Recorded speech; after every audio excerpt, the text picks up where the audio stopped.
गुस्सा आ गए थे प्राइम मिनिस्टर के ऊपर, और ये जो फार्मर्स मरे थे वो प्राइम मिनिस्टर के वजह से मरे थे, बल्कि सत्यपाल मलिक आज कल एक स्टेटमेंट में कहा। इस पे आपका क्या कहना है? सत्यपाल मलिक साहब गवर्नर है और एक कॉन्स्टिट्यूशनल पोस्ट पर है। जब वो देश के प्रधानमंत्री से मिले और उन्होंने जो कुछ बातें कही है, ये 500 बल्कि 700 किसान जो जिनकी मौत हुई है 3 फार्मूलाज के तहत, यकीनन वो तो मोदी सरकार की जिम्मेदार है। मगर सबसे अहम बात यह है कि एक गवर्नर ये कह रहा है कि प्रधानमंत्री के सामने जब सच्चाई को बयान किया जा रहा था तो प्रधानमंत्री नाराज हो गए। तो इससे ये बात जाहिर होती है कि प्रधानमंत्री देश की जनता तो छोड़िए, प्रधानमंत्री अपनी सरकार के अपॉइंटेड गवर्नर की सच्चाई को सुनने के लिए तैयार नहीं है।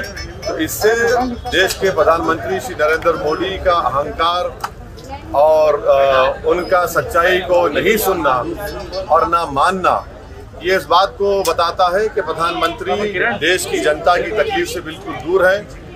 वो यकीनन एक ऐसे बादशाह हैं जो सिर्फ अपनी तारीफ और अपनी तारीफ सुनना चाहते हैं।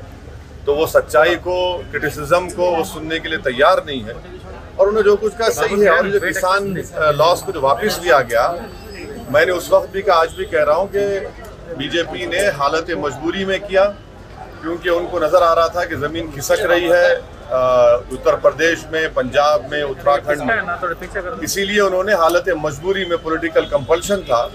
मगर ये बड़ी अफसोस की बात है कि जो एक गवर्नर कह रहे हैं, हम ये चाहते हैं कि देश के प्रधानमंत्री या तो उसका बताएं कि क्या वो बात सच कह रहे हैं सत्यपाल मलिक साहब, क्योंकि ये सब सही है, सब जानते हैं कि प्रधानमंत्री सिर्फ तारीफ सुनना चाहते हैं। सर, जो हालात हैं कोविड को लेकर, उस पर उत्तर प्रदेश में और पंजाब में जो रैलियों को लेकर प्रधानमंत्री ने एक पहल की है कि रैलियां कम की जाएं और ई रैलीज किए जाएं, इस पर आपका क्या कहना है? देखिए, बीजेपी की तरफ से रैलीज हो रही है, सब पार्टी की तरफ से रैलीज हो रही है, हमारी पार्टी भी रैली कर रही है। अब इलेक्शन कमीशन के आचार संहिता लगने के बाद ये देखना पड़ेगा। मगर सबसे अहम सवाल ये है कि देश के प्रधानमंत्री और बीजेपी सरकार ने जो बूस्टर शॉट का जो हमने डिमांड किया था, वो अब तक क्यों नहीं लगाया? आपने सितंबर में ऑर्डर क्यों नहीं दिया उसको? आज आपने बायोलॉजिकल ई को दिया है ऑर्डर, कब दिया आपने? और वो कब आएंगे वो जो प्रिकॉशनरी या बूस्टर शॉट बोल रहे हैं? और वो सिर्फ इमरजेंसी ऑथराइजेशन है। बूस्टर शॉट लगना चाहिए हमारे हेल्थ वर्कर्स को, फ्रंटलाइन वर्कर्स को, मगर वो है ही नहीं ना। वैक्सीन कहाँ है? वो तो जनवरी के एंड में आएगा।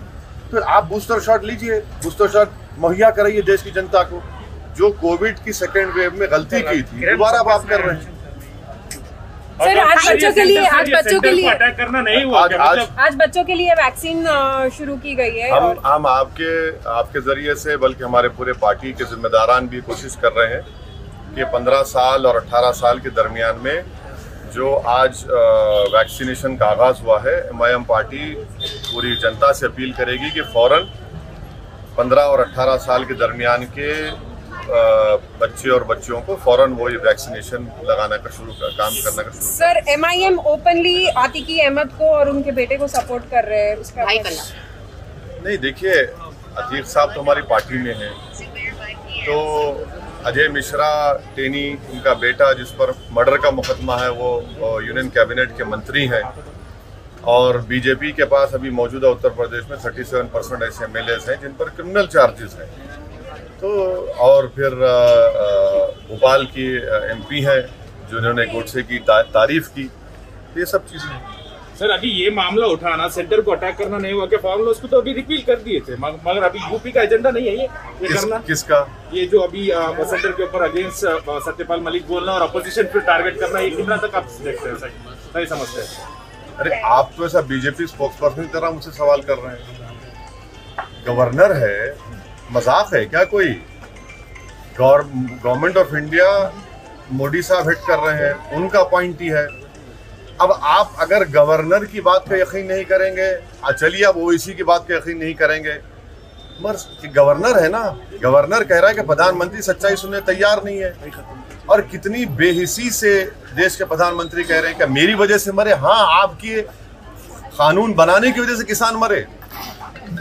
आप ही के कानून बनाने से बने, सारा देश जानता है। मगर 10 मिनट में प्रधानमंत्री गवर्नर से, वो खुद कह रहे हैं कि उनसे बहस हो गई, झगड़ा हो गया, ये ठीक नहीं है। देश के प्रधानमंत्री का ओहदा बहुत बड़ा है, गवर्नर का ओहदा भी है। प्रधानमंत्री एक यकीनन एक बादशाह बने हुए हैं और बादशाह सलामत के दरबार में सिवाय तारीफ के और सर झुकाने कुछ मिलता नहीं था। मगर ये जमहूरियत है ना, ये तो लोकशाही है। कोई भी आकर किसी के बारे में कह सकता है, मेरे बारे में कह सकता है। तो हम तो उम्मीद करेंगे कि प्रधानमंत्री और ज्यादा सच्चाई को सुने। कड़वी जरूर है, जैसा कि बेरोजगारी बढ़ चुकी है, कीमतें बढ़ चुकी हैं। ये प्रधानमंत्री अगर नहीं सुनना चाह रहे तो हम पुकार कर कह रहे हैं कि आप तक पहुंच जाए ये बात। सर आखिरी सवाल, गिटहब पे आपको कुछ कहना है? महाराष्ट्र में जो अभी ऑनगोइंग इश्यू है गिटहब का इश्यू जो चल रहा है अभी, अरे हैदराबाद के 2 लड़कियों को, हैदराबाद के मैंने पूरे देश के जो मुसलमान पढ़े लिखे महिलाएं हैं, पढ़े लिखे हैं, काबिल हैं, अपने आप में काबिल है, उनके ताल्लुक से आप उनके हर्राज का ऐलान करते हैं, उनके ऑक्शन का ऐलान करते हैं। ये कौन लोग हैं ये? और देश के प्रधानमंत्री को, देश की सरकार को इनको पकड़ना चाहिए, अरेस्ट करना चाहिए। अरे भाई, ये मुसलमान जरूर है मगर किसी की बेटी है, किसी की बहन है, किसी की माँ है, उसमें एक 65 साल की महिला भी है। एक गंदगी की हद हो गई है। ये तो दीमक की तरह देश को खा रहे हैं। हम उम्मीद करते हैं कि गवर्नमेंट ऑफ इंडिया और खास तौर से MHA में जो काउंटर रेडिकलाइजेशन सेल है वो हरकत में आए। काउंटर रेडिकलाइजेशन सेल तो सिर्फ मुसलमानों के लिए इस्तेमाल होता, इनके लिए इस्तेमाल करें। आखिर कौन है ये लोग जितने रेडिकलाइज होकर देश के महिलाओं को, देश के बच्चियों को उनकी तस्वीर डालकर इस तरह से उनसे बर्ताव कर रहे हैं? ये तो पूरे देश को कंडेम करना चाहिए।